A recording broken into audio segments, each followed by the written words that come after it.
Hello, welcome to CLSP Politics. Sean Briscoe speaking. Today I have it's my first interview I've ever done on my channel, so you're all here to see it. I'm interviewing Evan Hunt. He's running for Congress in District 3. Evan Hunt is a decorated 20-year veteran and combat aviator, a community and business leader, and a Texas family man.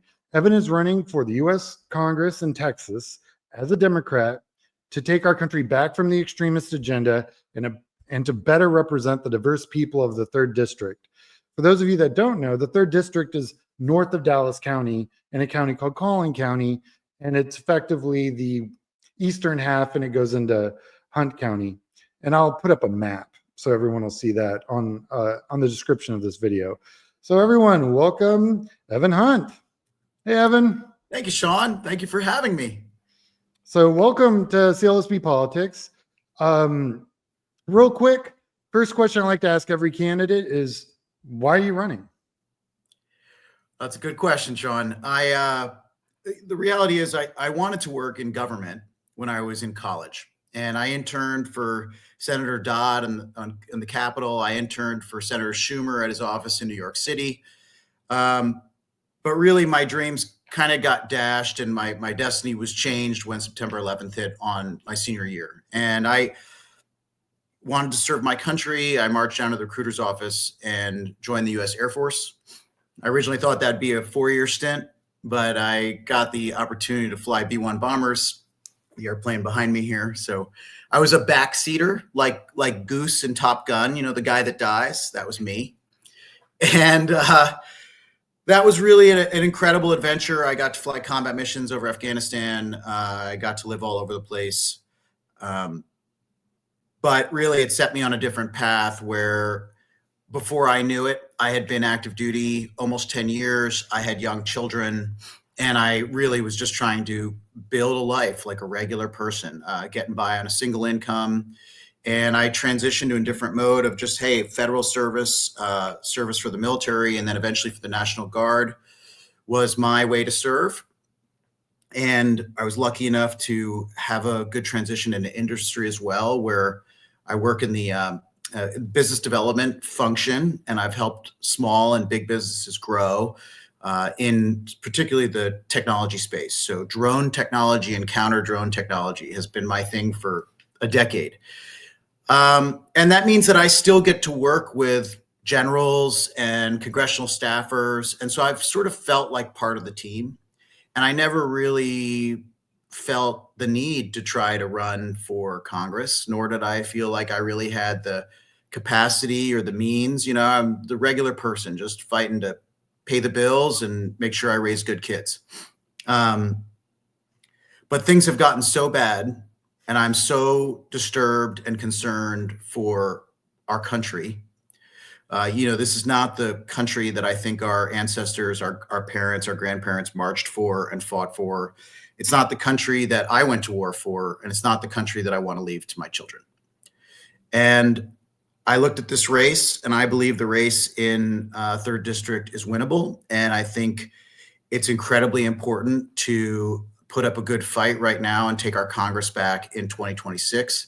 And I'm honored to be part of the process. It's been an incredible experience already, and we have a lot of support. We've got a great campaign. But no, I see why people don't run. Sean, it's tough. It's demanding. It's not necessarily a better job than any other job. But I'm honored to do it, and it's a way of me coming home to who I wanted to be in my 20s, I guess. But I never. It's come full circle, and it's really timing, and that has brought that to the forefront of my life today. Got it. So so much has happened. Full disclosure to my viewers, I've actually crunched the numbers in Congressional District 3, and it is absolutely winnable. It's just going to take money and a lot of door knocks and just a lot of media, because well, people who don't know, McKinney is a very fast growing city. It's one of the fastest in Texas, which makes it one of the fastest in the country. So even if you ran in this seat 2 years ago or 4 years ago, there's still a solid chance that it's grown over double digits since then, as far as population. Yeah, So- we actually have multiple cities in the district that are some of the fastest growing cities in the country. So Princeton is another one. I think for a while it was the fastest growing city in the country. And what that means is I think the last census had third district at about 900,000 people. And we're expecting the next census to be about 1.2 million. And we're probably close to that. That's already. amazing. Yes, It's sir. amazing. Because, a congressional district technically is supposed to be about 780,000. So what you're saying is like 200,000 people have moved in here since the last time they drew that map, which is, and then that's a lot of people. And, if you live around here, you see it. I mean, just 5 years ago, there was barely any traffic on the roads in McKinney. And now everywhere you go, heavy traffic, fighting for parking spots. And that's part of a broader trend in the country and how Texas is involved. There's so many people moving from the East Coast and the West Coast to Texas. Yeah. And that really relates to politics because we're losing electoral votes in traditional blue states like California and New York. And if we don't make up those electoral votes or we don't flip states that were traditionally red, then we'll have no chance of winning the next presidential election. So it's incredibly important for the Democratic Party to focus on flipping districts in key states like Texas and North Carolina. And right now, Democrats control 12 seats and the Republicans control 25 congressional seats in Texas. And I personally believe there's math that can change that quite a bit. We can grow that we can definitely grow. I don't know if we grab the majority just because of gerrymandering, but we can definitely put a dent in it. And I think this seat, your seat, is one of those seats that can do it.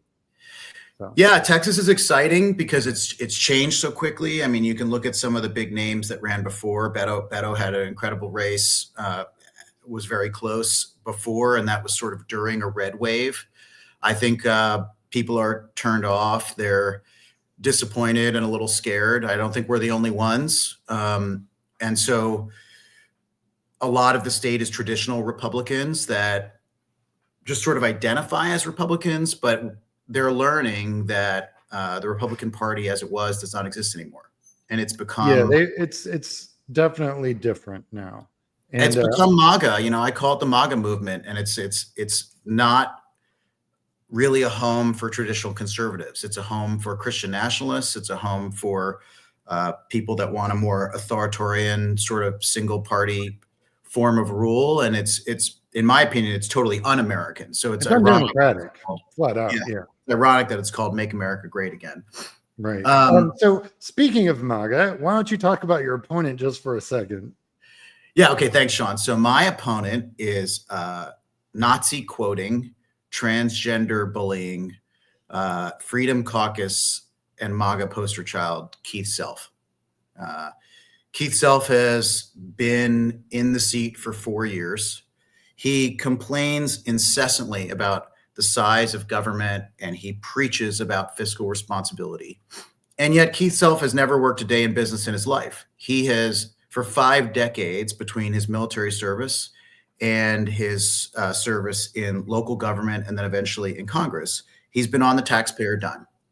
And so my feeling is if you haven't been able to fix it in 5 decades, or at least if you've been reaping paychecks and multiple pensions from the federal government, you shouldn't, and local government, you shouldn't run around screaming about how much you want to destroy the government, which is really what it comes down to. So he's a bureaucrat that doesn't believe in the power of government to actually mitigate disaster and to actually fix things. And worse, he's just a bad example. So he thinks that Trump's first 100 days were the best 100 days in presidential history. He was very vocal about that. He constantly says one thing and then votes exactly the opposite. So days before voting for the big, beautiful bill, he actually called it fiscally and morally irresponsible or reprehensible. And then days before voting for holding to keep the Epstein files closed, he said, release the Epstein files. We need more transparency. and then he voted with every other House Republican not to release them. So, Self he is the deep state.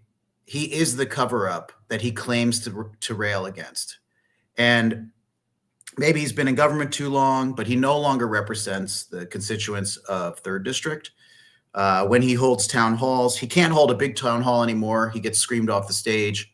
So now he carefully curates a small town hall location of 50 or 60 people. The last one he did was on the day of the No Kings protest and the day of the ridiculous parade in DC. And he stacks the deck with canned questions, and he makes it seem like everybody in this district is Republican. But what we really are is just not represented. And that's what we're fighting to change.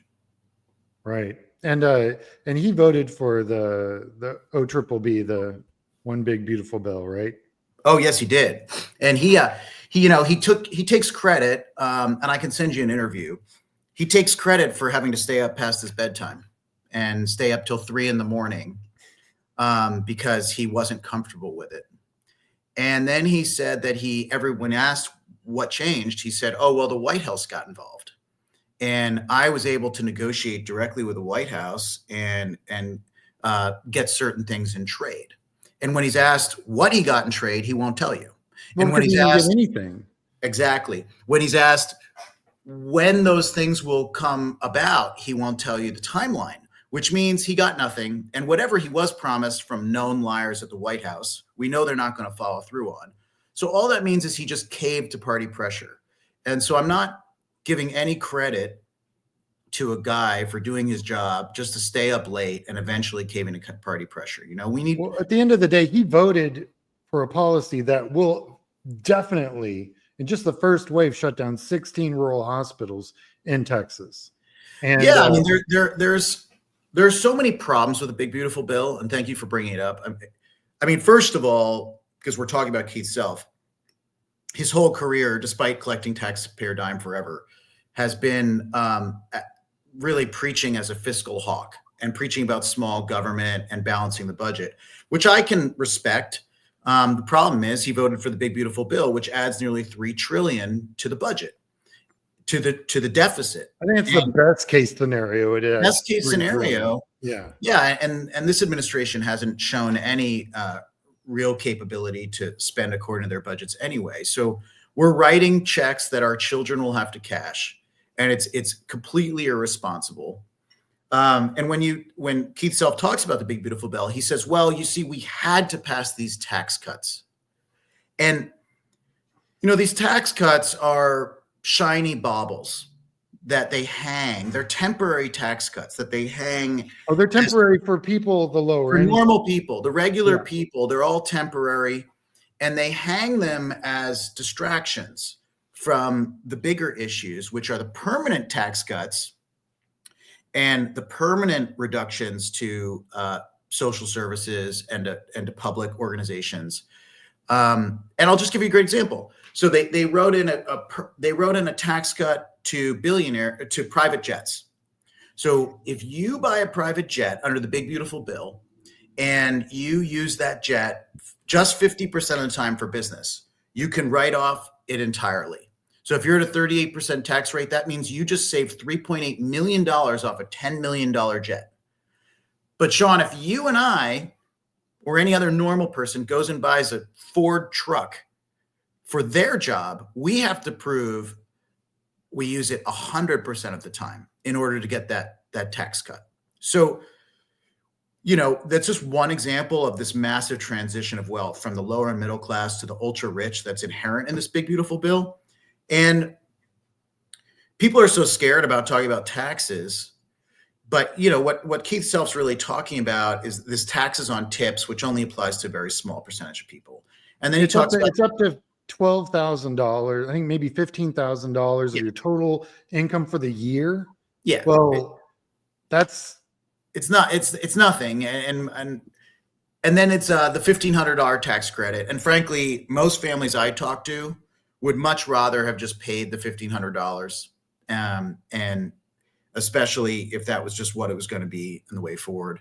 and keep all the other things they had, as opposed to what we've transitioned to now, which, like you said, threat of losing SNAP benefits, the threat of losing Medicare, Medicaid, rural hospitals shutting down. This is the healthcare system is an intricate web, and this is a major disruption that will affect lots of jobs and lots of people's healthcare. A third of the hospitals in Texas are for-profit. If you think a for-profit hospital is going to bother to stay open over the next 2 years as these things are phased in, when they can just cut and take whatever they can get now, they're a business. That's what they're going to do. That's exactly right. It's exactly right. I mean, at the end of the day, what the big beautiful bill did was it spent a lot of money. It tried to cut in other areas, places that we didn't want, but it actually spent quite a bit. It had a $50 billion increase to ICE, which is arguably the most unpopular federal organization in the country, yet we chose to just supercharge it. And what I tell people is, okay, I have a lot of problems with ICE, a lot of problems, and we'll go into that. But just imagine if you took $50 billion and you used that $50 billion to increase teacher salaries and even police salaries. Why are we, spending that type of money on an immigration arm? They're not even an anti-terrorist arm. So, we're probably at threat from terrorist attacks from the bombing in Iran. And let's not forget, we've pulled all this funding from the FBI, from DHS, from all this anti-terror organizations, and empowered ICE. So and all the soft power that we had overseas is all gone too. All the goodwill, a lot of the intelligence sharing, right? So I think we are more vulnerable than ever, and yet we are empowering an organization that is obviously consumed with meeting quotas and marching around in broad daylight in masks, without identification, instilling fear into neighborhoods only to deport people, to deport Home Depot workers, deport agricultural workers. Fine, but we have misprioritized, and it is a grave mistake. It's a very scary mistake. I think. Well, I just read Gallup put out a poll that 79% of Americans disapprove of how the Trump administration is handling the entire issue, and 59% is Republican. He's underwater over almost 10 points with the Republicans on that issue. I mean, you know how it is, Sean. I mean, I'm surprised it's taken so long. I thought from the day he sided with Putin over Zelensky, that would be it. But something about Trump really appeals to a portion of this country that I think was just fed up with business as usual, right? It's very American. It's very Texan to want to flip the tables and just start over. And, there's the deep state cover up and all these bureaucrats we get them out of office. The problem is we bet on the wrong horse. So we empowered a guy that isn't a regular person, and we empowered him to come in. He's Trump was born with a silver spoon in his mouth. If he had just invested his money when he walked out the door at age 18, if he had invested his money, he'd have more money now than all this stuff he's been doing in business. So, the idea that this guy's going to fight for the regular person is just incorrect, and everything flows from that. So now we have the whole Republic. He's managed to get his arms around the entire Republican Party. They all vote in lockstep, whatever he says, no matter how unreasonable it is. And the big, beautiful bill is just one more example. The tariffs are an example. ICE is an example. But last point on the big, beautiful bill, the only other area where we increased spending was the military. The military got another $150 million. And look, I spent a career in the military. I think the military is an incredible federal institution. I think it has a ton of capacity to do good for America all around the world. And I just, again, worry that it was unnecessary. So we're technically spending more now than we were when we were in war in two different countries. Exactly. I mean, after a year in the military and plenty of work in the defense industry, I can guarantee you, if you put the right people in charge, they could go after the military budget with a butcher knife. If you told a general, and this is a good point, you don't hire Tesla 22-year-olds to find fraud, waste, and abuse. What you do is you hire an expert, a 4-star general, and you say, General, I want you to go back and I'm cutting your budget 25%, but I want you to make us more deadly. I want you to make us more combat ready for modern warfare. And you pick the right guy and he will do it in spades.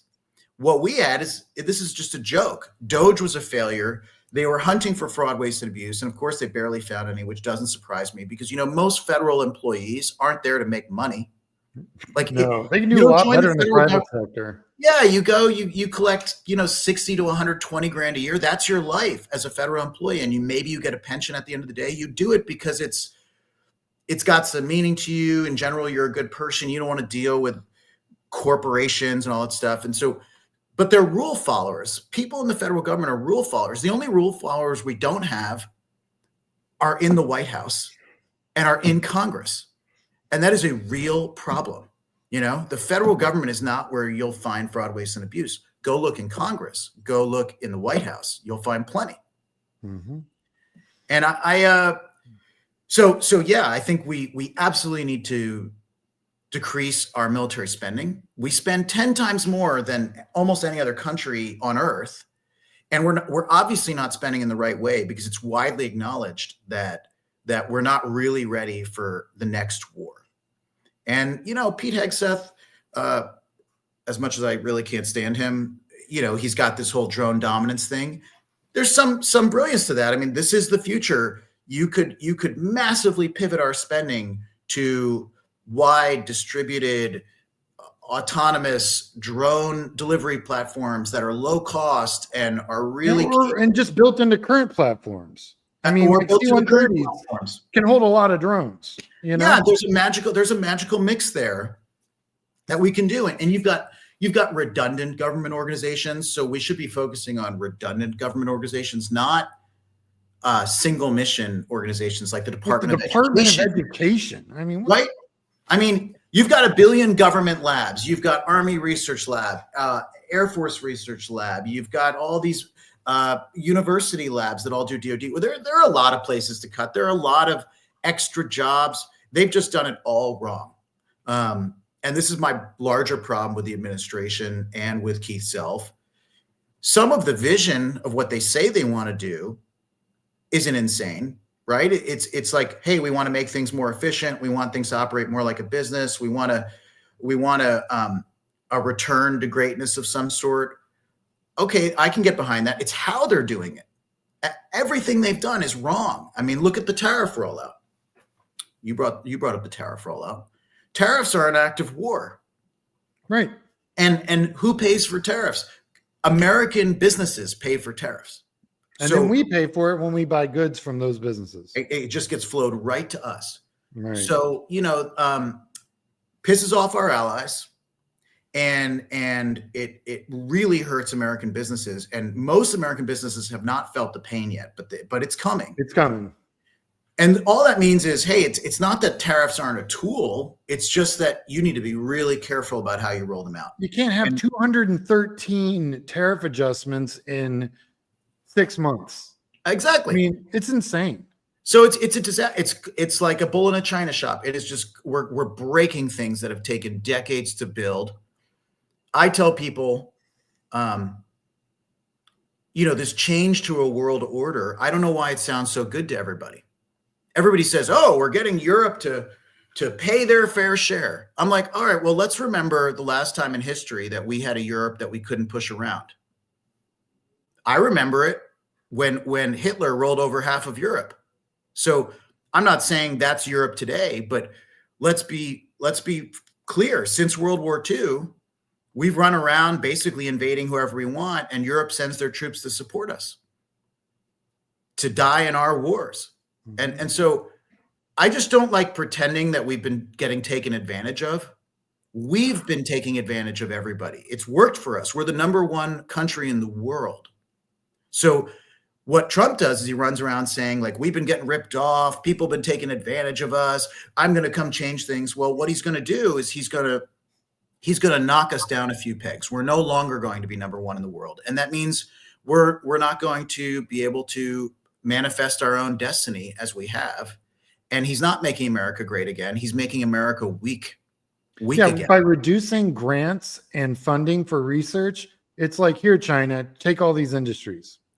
Right. because we're not doing the research anymore. Exactly. 9 countries out of 10 now think China's a better trading partner, a better sponsor of their businesses than America is.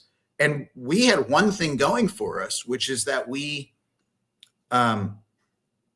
attracted the brightest military and educational minds in the world to our country.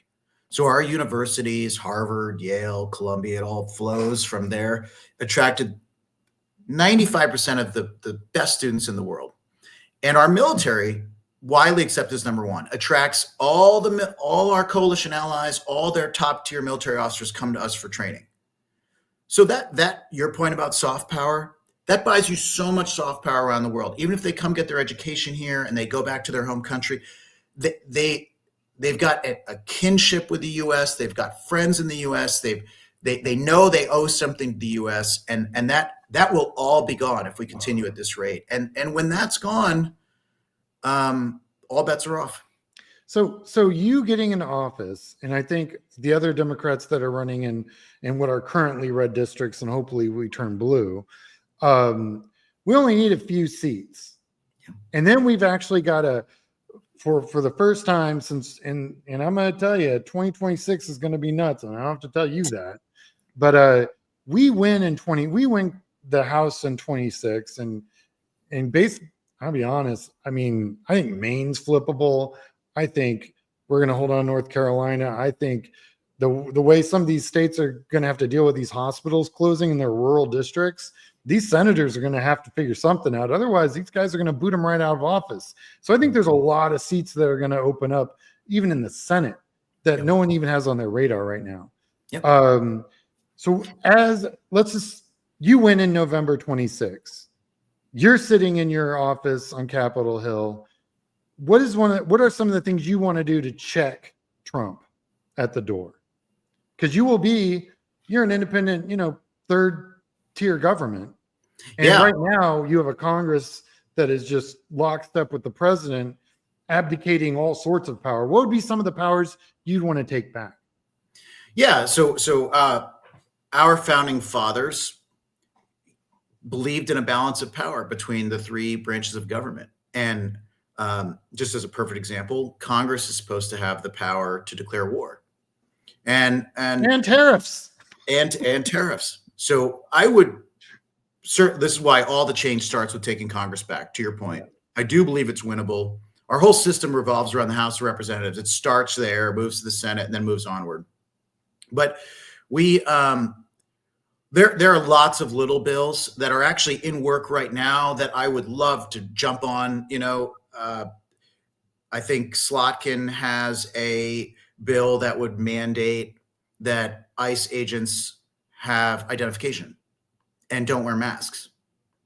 Right. And you see lots of grandstanding from ICE about, they're at risk and they're being doxxed. Well, you know what? I mean, I deployed overseas so many times. The only time I was able to take my identification off was when I was literally in combat airspace, in foreign airspace. And it should be the same rule here. No agent of the government should have their identification obscured, especially if they're running around roughing people up, throwing them in vans and abducting them. Yeah, when you grab an American citizen and that American citizen pulls away from you, that's not resisting arrest. You can't arrest that person. Exactly. So with this president and with the Supreme Court as it is, I would be focused on securing little wins like that get us moving back in the right direction and making sure Congress takes its powers back to actually put checks on the balance of the president. I think there's a disturbing trend right now, an anti-judiciary trend, and this whole Rogue Rulings Act, No Rogue Rulings Act, which took away the power of district court judges to impose national injunctions. The legal community split on that issue. It's not really a constitutional issue, but it is certainly what we've done is just another tool. We've empowered Trump to impose his agenda on the American people without another check and balance. Well, I'll tell you, it's going to backfire on them, because now instead of one national lawsuit, they got to deal with thousands of them. The DOJ is going to come to even a more grinding halt than it already has.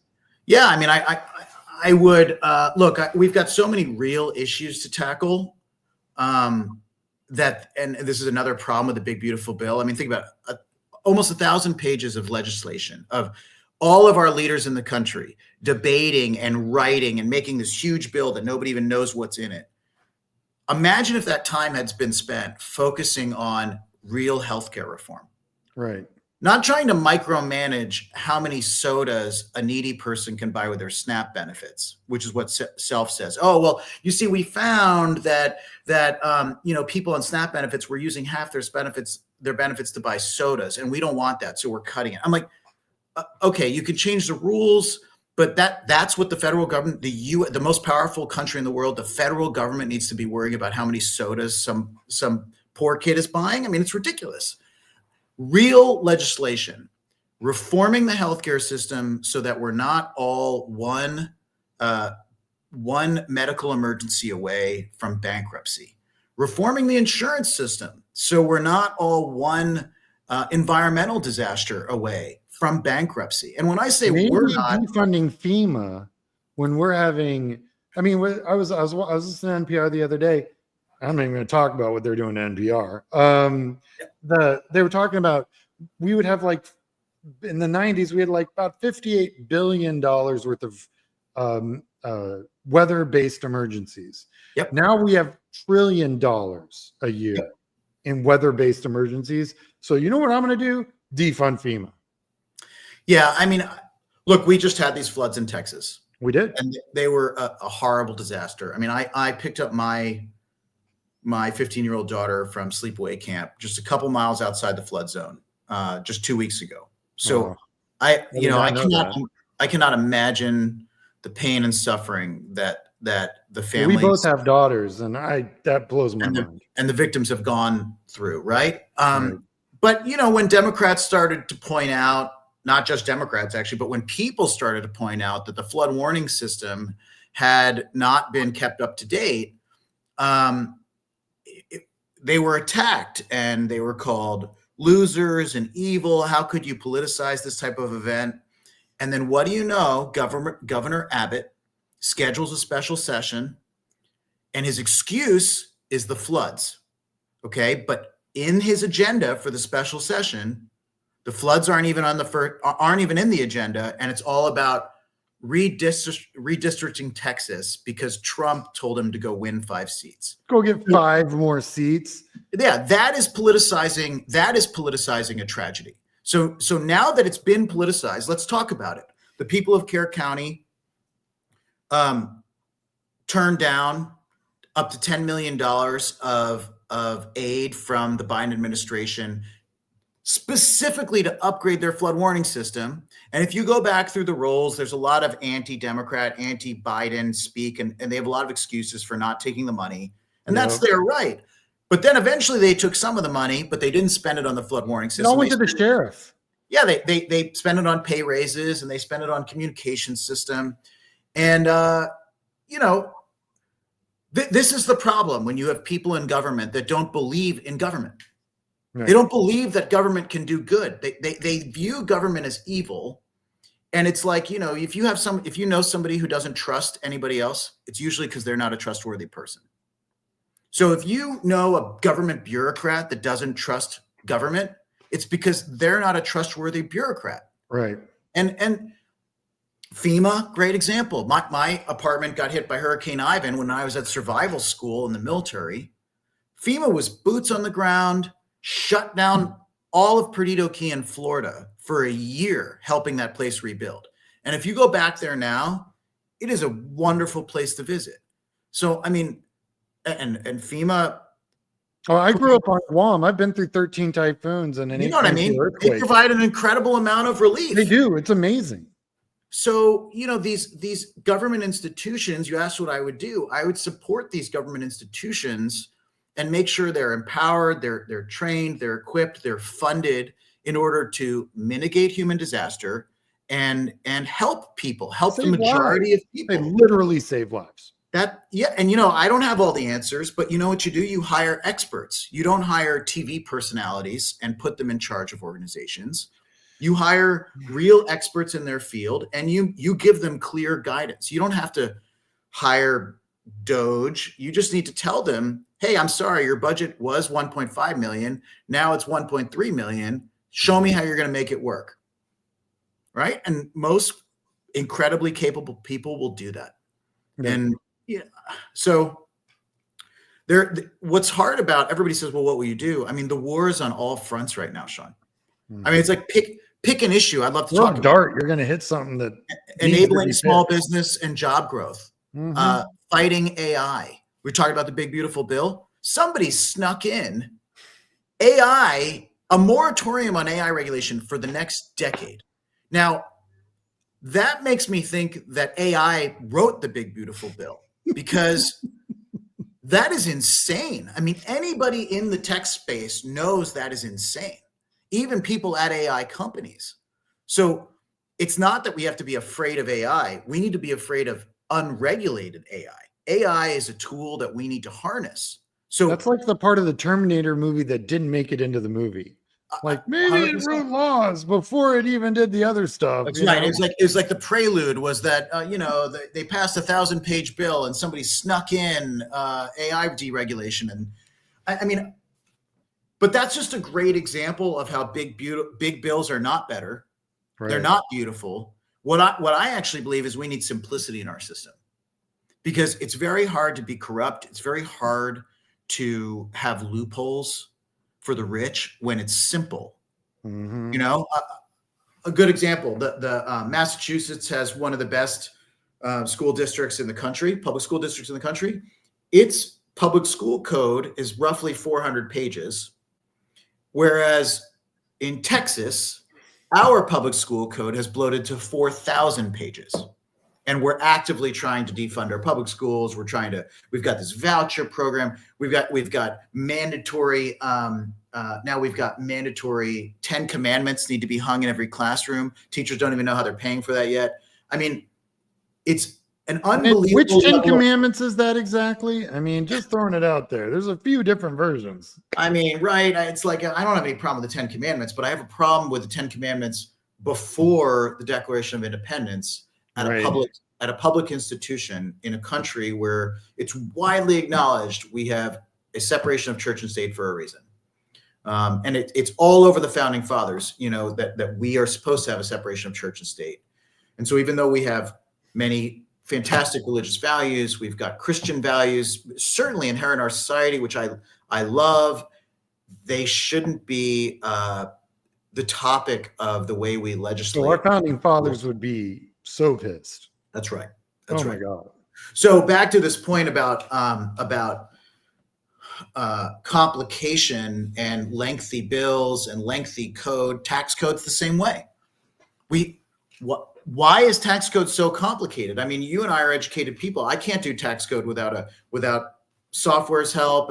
Eventually you need a CPA, otherwise you might get in a huge amount of trouble. Like, our taxes could be so much simpler. The federal government already knows how much money you owe them. Right. So it's like this weird test. And the amount of money and time that gets spent trying to do your taxes and find every loophole, and certainly is only really done well by the ultra rich, because they hire true professionals to do it. And to do it right, you need to, you can't be in the earner class. You need to be in the owner class. So the ultra rich, as soon as you become in the owner class and you can just buy assets, you can buy companies, you can move money around that way, all of a sudden the tax code doesn't really. Yeah, you take loans against unactualized wealth. That's right. So that way you don't pay tax on the loan, and you probably get a tax break because you took out a loan, and your actual wealth principal stays invested in perpetuity. Exactly. I mean, what regular person in the United States can do that? So what we have is we've got all this legislation and law and code that is facilitating a transfer of wealth from the lower class and the middle class, which are the superpowers in America. It's always been. And there was a time in the middle class. What made America great is we are one of the few nations in history which proved that over sustainable time, we could grow the middle class, not shrink it. Because what happens naturally with people in power is very smart people get them to power, and they're brutal, and they use that power to consolidate more power. And what that means is the middle class shrinks, and you've got this broadened divide between the rich and the poor. And all of a sudden, we've become a country under this administration where the middle class is shrinking. So we're just like everybody else now. The middle class is shrinking. The ultra rich are getting even more ultra rich, and the poor can't transition out into the middle class, which is what made America great. So and by the way, this never works out well in history. Well, people say it's self-correcting. The problem is it's self-correcting with rebellion. Yeah, go look at the late, go look at 1770 anything in France and let me know how that was going. Yeah, I mean, things have to get really bad to either get into World War or get into Civil War or rebellion, and I want to do my part to try to stop that. I mean, we have to get back to growing the middle class. We have to get back to a government that works for the majority of people in America.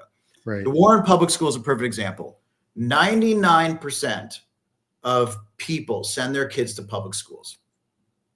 So talking about, making the 1% private school goer such a big issue, or homeschooler such a big issue for the federal government to deal with, is as insane as making transgender the biggest issue. It's not the biggest issue. 99% of people have other things they're worried about. So we should be focusing on those things, and we all know what they are. It's sustainable job growth. Mm-hmm. It's enabling small business and entrepreneurship. It's simplified taxes. It's a balanced budget. We all want secure borders. Fine. I don't want to defend anything that happened in the past.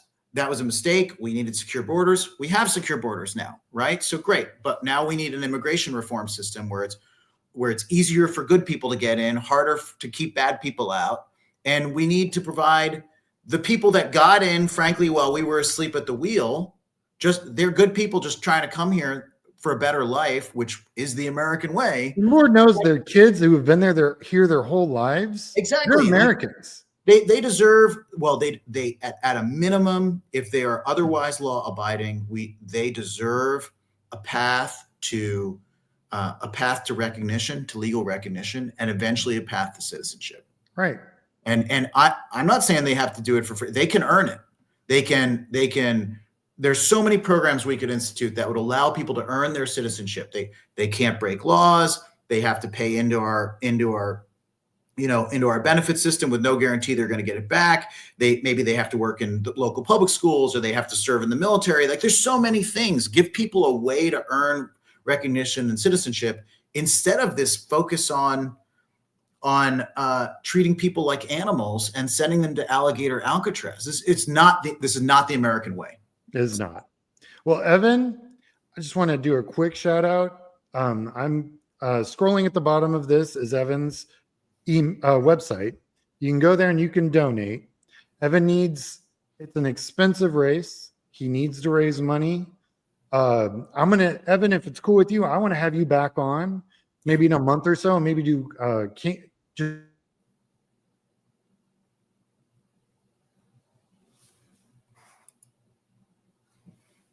just campaign check-ins to let know. Oh, there I am. The community that watches me would be interested to know, but I try to keep my videos down, and I think we're at a good stopping point. Yeah, I'm so honored to be your first interviewee, and I would love to be back on. I love talking to you, Sean. Thank you, and yeah, to everybody, we've got a great race. We need all the help we can get. We've had a really strong first quarter fundraising effort, and long road to go, but it takes money to raise money, and no one will even look at you unless you've already got money. Yep. And the best way to make money is small individual donations.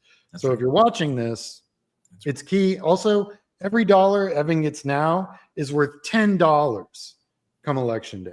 The money, anything he does now helps build to that magic number of reaching out to enough people in his district to actually win. And I can speak from personal experience. This is how it works, and it doesn't work any other way. That's right. Evan, this has been great. You'll be back on my channel for sure. Would love And to. if I get any messages or anything, I'll relay them to you. And I'm looking forward to continuing this conversation. Thank you, Sean. I appreciate it. Anytime. No problem. Thank you.